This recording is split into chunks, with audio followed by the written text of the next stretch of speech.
예레미야서 제11장 9절부터 17절 말씀 보겠습니다. 아마 이것을 오늘 본문을 읽으면서 찬송가의 가사가 떠오를 수도 있겠습니다. 우리 9절부터 17절까지 한 목소리로 읽겠습니다. 시작. 여호와께서 또 내게 이르시되 유대인과 예루살렘 주민 중에 반역이 있도다. 그들이 내 말 듣기를 거절한 자기들의 선조의 죄악으로 돌아가서 다른 신들을 따라 섬겼은즉 이스라엘 집과 유다 집이 내가 그들의 조상들과 맺은 언약을 깨뜨렸도다. 그러므로 나 여호와가 이와 같이 말하노라.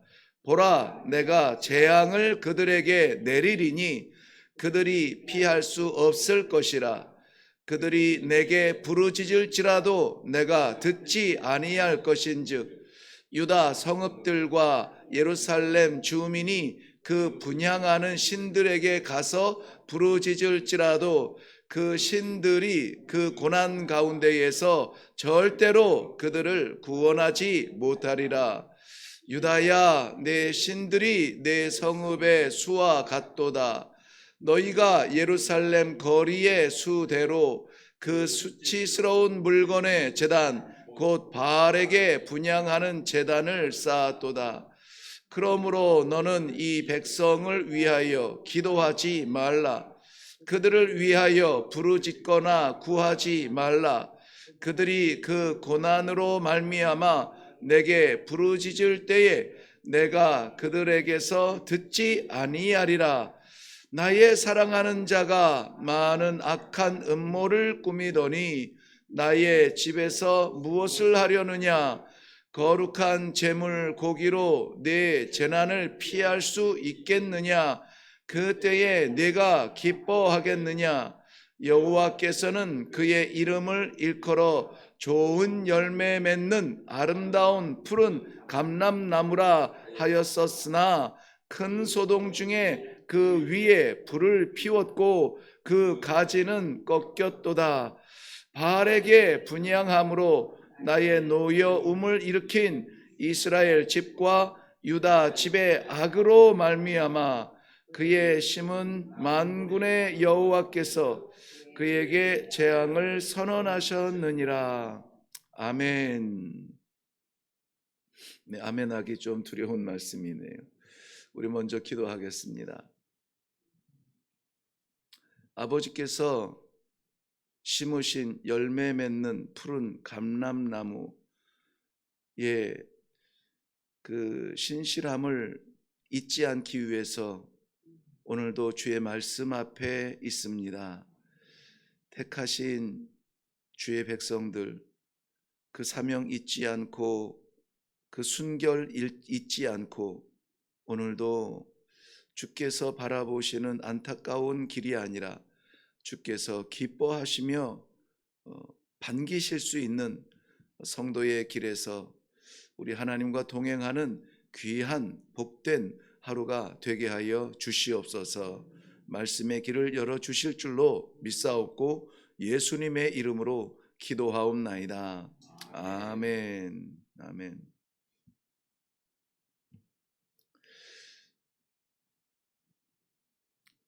오늘 말씀을 남기셔야만은 하나님에게는 참 힘든 시간일 것 같은데요. 이 유다 백성을 그리고 예루살렘을 원래는 사랑하는 자 이렇게 불렀어요. 오늘 말씀에 15절에 보시면 나의 사랑하는 자 이렇게 시작을 해요. 나의 사랑하는 자가, 그 뒤에는 이제 좀 살펴봐야 되겠지만 나의 사랑하는 자가 누구냐? 오늘 본문에서 몇 군데에서 말씀하시는데요. 유다인과 9절 말씀 오늘 시작할 때에 여호와께서 또 내게 이르시되 유다인과 예루살렘 주민 중에서 이렇게 얘기해요. 그러니까는 나의 사랑하는 자는 1차적으로는 유다인과 예루살렘 주민인데요. 마지막 절 17절에 보시면은 거기에도 이스라엘 집과 유다의 집의 악으로 말미암아, 이스라엘 집과 유다의 집이라고 말씀하시는데, 이게 이 본문을 제가 좀 묵상하면서 아버지의 마음이 예레미야 선지자에게 전달될 수밖에 없는 것이 계속해서 그 이름을 불러요. 여러분, 저희 아버님이 살아계실 때에는 무슨 좀 굉장히 바쁘신 분이었어요. 제가 늘 표현하는 대로 분초를 쪼개서 뛰시는 분이었는데, 문득 가시는 곳이 한 군데 있었어요. 그곳이 어딘, 저희도 이제 가끔 데리고 가셨는데, 자유의 집이라고 하나요? 자유의 집, 평화로를 따라서 그 끝에 가면 자유의 집이고, 그 위에 올라가서 망원경으로 보면은 북녘 땅이 보이고, 가시적으로도 이렇게 저기가 북녘 땅이다 이렇게 말씀하시면서 좀 묵직한 시간을 보내고는 오시곤 했습니다. 제가 어렸을 때 아버지가 이렇게 함께 가자 하던 그 기억과 거기서 찍은 사진이 오래 기억에 남는데요. 뭔가 마음에 사무치는 것이 있으면 자꾸 생각나고 자꾸 좀 부르게 돼요. 근데 오늘도 9절에 시작하면서도 유다인과 예루살렘 주민 중에서 반역이 있구나. 반역이 안타까운데 그게 누구냐면 사랑하는 사람이에요. 사랑하는 사람. 그리고 17절 마지막에서도 그렇게 말씀했죠. 뿐만이 아니라 12절에 올라가 보시겠어요? 12절에도 유다 성읍들과 예루살렘 주민들이 그 분향하는 신들에게 가서 부르짖는데 안 들을 거라는 거죠. 13절에도 말씀하고 있습니다. 유다야, 내 신들이 내 성읍의 수와 같도다. 너희가 예루살렘 거리의 수대로 수치스러운 물건의 제단 곧 바알에게 분향하는 제단을 쌓았도다. 이렇게 계속해서 유다야 예루살렘아, 유다야 예루살렘아. 그런데 그 유다야 예루살렘아, 그 사람들은 본질적으로는 하나님의 사랑하는 자였거든요. 사랑하는 자인데 너희들이 지금 섬기는 우상들 앞에 가서 기도한들 듣지 않을 것이다. 저들이 지금 기도하고 제사 드리는 대상이 누구냐? 사랑하는 여호와가 아니라 우상들이에요. 그런데 그 우상의 대표성으로 누구를 말하느냐? 바알의 신상을 세워놓고 거기에다가 대고 절을 하는 모습을 아비된 입장에서, 아버지의 마음에서 그들을 바라보는 거기에 절하는 그들의 등을 볼 때에 우리 아버지 얼마나 섭섭하셨을까? 얼마나 씁쓸하셨을까? 왜냐하면 하나님께서는 이스라엘 백성들에게 다 줬거든요. 존재하지도 않는 민족이 되도록 그렇게 키우셨고 택하셨고 없는 땅을 주셨고 저들에게 천지를 지으신 하나님이 내가 너희와 함께 하겠다, 임마누엘이라 저들과 함께하는 약속을 주시고 그들과 함께 하셨거든요. 그런데 그들이 하나님께로부터 등을 돌리고 가서 꾸벅꾸벅대면서 절을 하는 그 우상의 대표가 누구냐면은 바알이라는 거, 바알 신상에 절을 하고 있다는 것이에요. 바알 신상, 바알과 아세라는 1차적으로 이방인들이 섬길 때에 가장 먼저 풍요에 하늘에 비를 내려주고 곡식이 잘 자라게 하고, 그래서 많은 것을 거두게 하고 배불리 먹게 하고 풍요의 신을 따라가며 하늘에 우리에게 필요한 태양과 비를 내려주는 신, 이게 바알과 아세라 신들이에요. 결국은 이스라엘 백성들이 지금 여기 우상들이라고 했으니까는 한두 개가 아닌 것이죠. 골목마다 세워지고 거리마다 세워지고 골짜기마다 세워지고, 그러한 가운데 세워진 이 모양 저 모양의 우상들이 있고, 그 대표적으로 결국은 바알을 이야기하는 것이 지금 시대뿐만이 아니라 그 시대에 이미 사람들의 마음은 배부르고 풍요롭고 화려하고 이런 것에 마음을 빼앗겨 아버지 하나님을 등 돌리고 돌아서서 있다는 것입니다. 그것을 하나님은 반역이라 이렇게 표현을 했어요. 반역이라. 반역이라는 말, 이 셰케르라는 말이 사무엘하 15장 12절에 동일하게 한번 쓰이는데요. 사무엘하 15장의 내용은 아들 압살롬에 의해서 반역당하는 다윗의 심정을 말합니다. 아들 압살롬이 자기를 생명에서 구해준 그 아버지를 향하여 반역을 하였다라고 할 때에 오늘 이 반역의 동일한 단어를 사용하고 있어요. 배은망덕하지 않습니까? 압살롬이 누굽니까? 자기 이복 형제지만은 형제들을 다 죽이고 그리고 외갓집으로 도망가 있는 것을 쫓아가서 그야말로 이 형틀에 매어도 시원치 않을 이 아들을 다시 예루살렘으로 불러들이고 다시 왕자의 자리에 앉히고 그 아버지한테 아버지의 자리를 빼앗겠다고 반역을 하고 그 궁궐을 더럽히고 그런 이 육체적으로 우리가 육신적으로 가시적으로 볼 수 있는 반역의 그 추하고 더러움을 그의 백성들이 유다와 예루살렘이 하나님 앞에 대하여서 반역을 하고 있다는 거예요. 아들의 반역도 있을 수 없는 일인데 이런 죽일 놈인데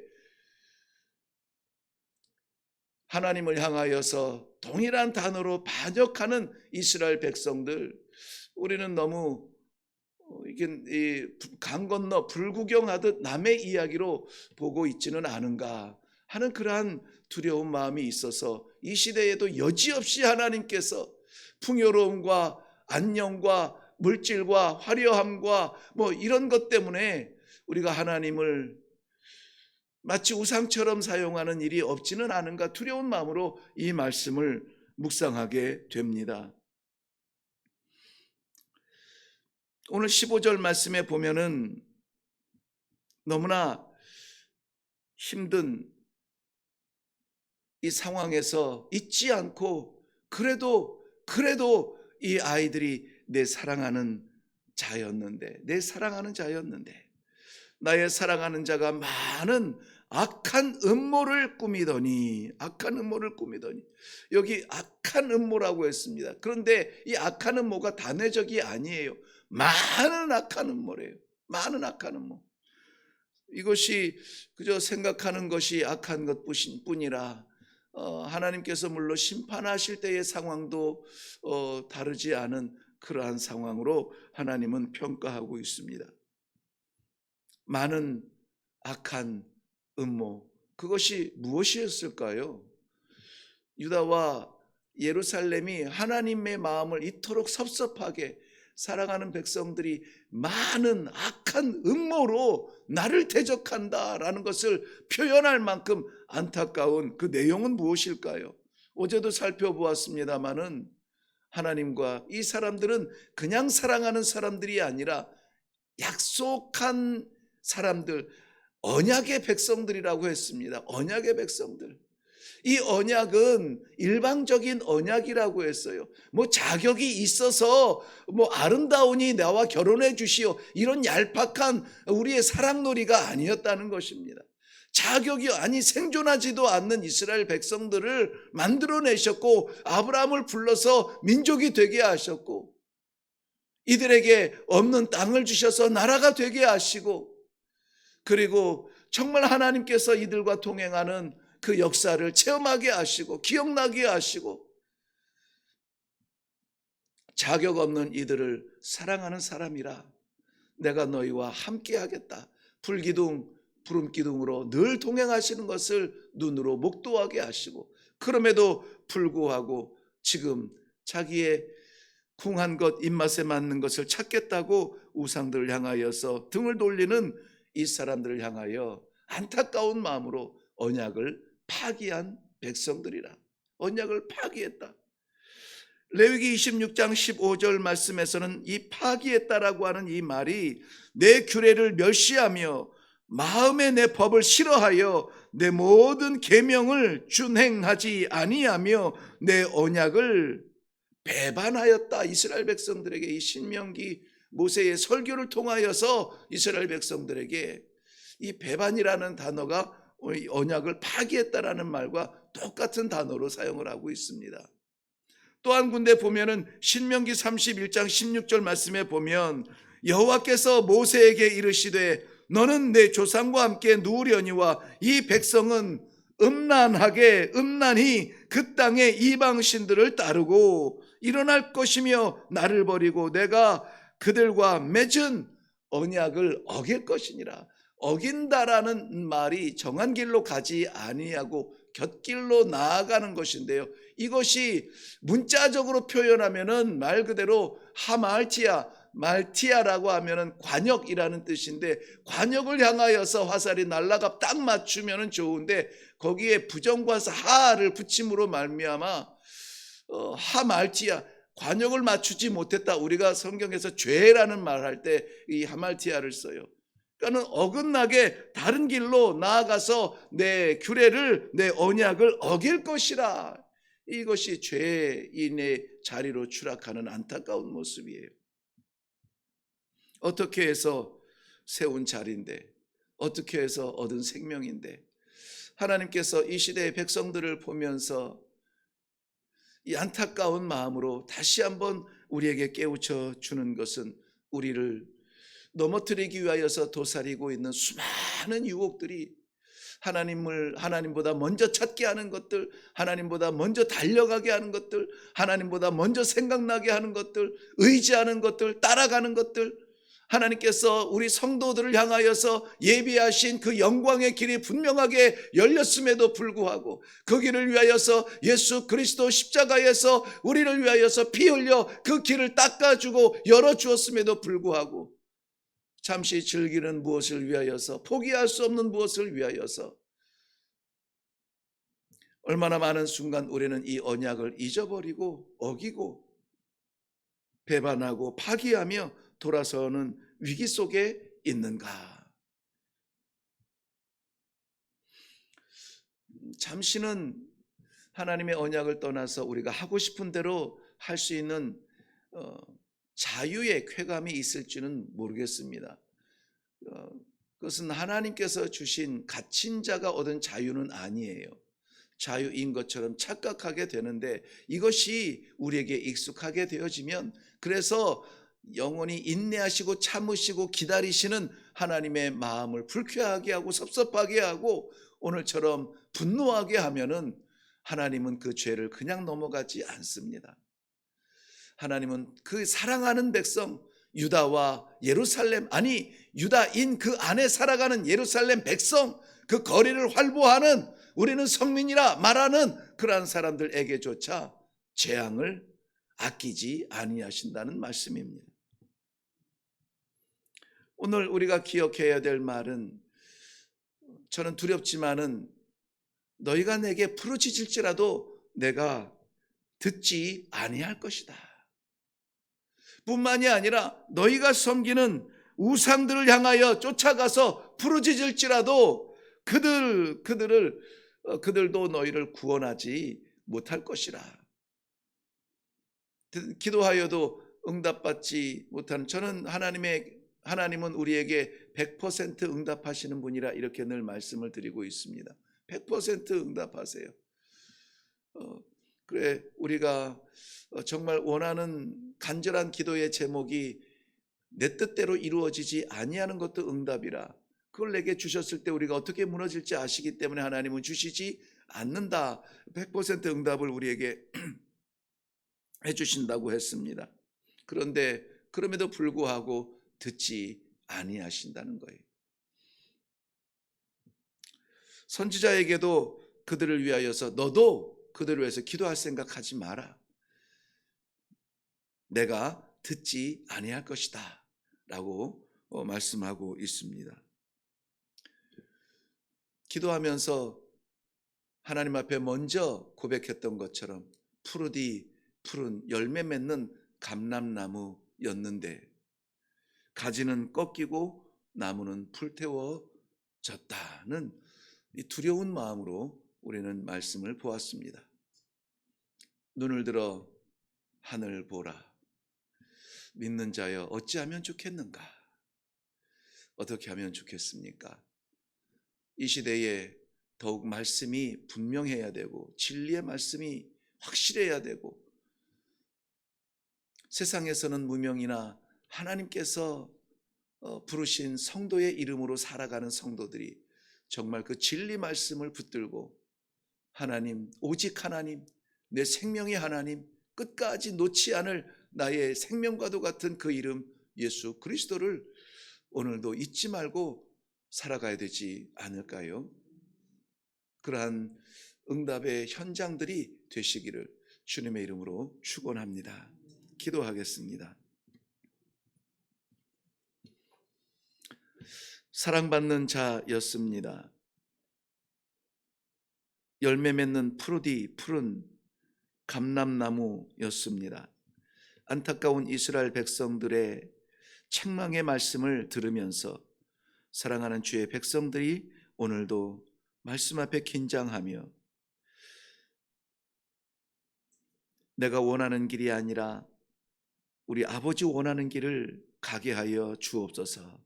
내가 사랑하는 것이 아니라 아버지 기뻐하시는 것을 붙잡게 하여 주시옵소서. 허락하여 주신 시간과 허락하여 주신 이 환경 속에서 우리 하나님 아버지를 기쁘시게 해드리는 푸른 감람나무의 자리가 회복되게 하여 주시옵소서. 돈 냄새 나지 아니하고 명예 냄새 나지 아니하고 우리 하나님 아버지 저희를 통하여서 향기로운 그리스도의 향기가 나타나는 가는 자리자리마다 우리를 통하여서 살아계신 하나님 아버지의 사랑의 향기가 나타나는 성도들의 삶이 될 수 있도록 인도하여 주시고 붙잡아 주시고 이루어 주시옵소서. 사랑하는 가정들, 맡기신 가정들, 섬기도록 허락하여 주신 재단들, 붙들고 기도하는 이 민족, 하나님께서 놓지 아니하는 이 시대의 소망의 혈통이 되게 하시고 소망의 관계가 되게 하시고 소망의 민족이 되어서 다시 한번 어두워져가는 암담한 이 시대에 복음의 빛으로 일어날 수 있는 주의 백성들이 다 되게 하여 주시옵소서. 맡기신 귀한 가정, 우리 자녀 손들, 거친 세상에서 밤새워 일하느라 애를 쓰는 우리의 자녀 손들, 저들이 무엇을 향해서 나아가야 될지 아버지 그 영혼을 붙잡아 주시고 하나님 사랑하는 마음 잃지 않게 하여 주시옵소서. 사랑하는 자녀 손들 학교를 진학하며 또 미래를 준비해야만 합니다. 늘 동행하시는 하나님 떠나지 아니하도록 축복하여 주시옵소서. 부족하고 연약한 발자취지만 내 삶의 인생의 발자취에서 끝나지 아니하며 맡기신 선교적 사명을 감당하기 위하여서 예물을 올리며 마음을 드립니다. 쓰이는 곳마다 죽을 수밖에 없는 생명들이 복음을 듣고 살아나는 놀라운 복된 쓰임이 되게 하여 주시고 헌신이 되게 하여 주시고 생명이 되게 하여 주시옵소서. 감사드리오며 예수님 이름으로 기도하옵나이다. 아멘. 아멘. 네, 오늘 그 말씀은 굉장히 그 하나님의 사랑받는 자들이 반역, 배신을 통하여서 하나님의 재앙을 받을 수밖에 없는 안타까운 마음을 보았는데요. 그런데도 불구하고 하나님의 포기하지 아니하는 그 감추어진 심정은 내 사랑하는 자들이라는 거예요. 내 사랑하는 자들. 우리는 무엇으로 준비되었든지 간에 하나님의 사랑하는 자들입니다. 하나님의 사랑을 하게 되면 사랑하는 사람이 좋아하는 옷을 입어요. 그 기도 시간에 제가 죄송한데 제가 그 어렸을 때부터 이 닭고기를 참 좋아했는데요. 집사람은 닭고기를 별로 안 좋아해요. 지금은 제가 닭고기를 잘 안 먹게 돼요. 네, 어딜 가서 외식할 때 닭 둘이 하나님이 만나게 하시는 순간부터 오늘까지 치킨집을 가본 적이 없고요. 네, 사랑하는 사람과 한 가지라도 맞추고 싶어서 그래요. 한 가지라도 안 먹어도 살겠더라고요. 그러니 우리 하나님께서 나를 사랑하시고 우리가 하나님을 사랑한다면 하나님 사랑하는 것 좀 하면서 살았으면 얼마나 좋을까. 그 사랑하는 것을 좀 알려주세요. 저도 맞춰드릴게요. 한번 우리가 하나님을 우리의 형편에 맞추지 말고 우리가 하나님 한번 맞출 수 있는 그 사랑이 오늘 우리 가운데 좀 나타나면 좋겠다 하는 생각으로 기도할 수 있기를 바랍니다. 아버지, 나를 드립니다. 받아 주시옵소서. 그리고 우리 사랑하는 가정을 위해서 이 시간에 한번 기도하면 좋겠고요. 자녀손들의 이 믿음과 복음의 전승을 위하여서 또 한번 기도하면 좋겠습니다. 먼저 이렇게 기도하시고 각자의 맡기신 기도의 제목으로 나아갈 수 있기를 바랍니다. 우리 다 같이 기도하겠습니다.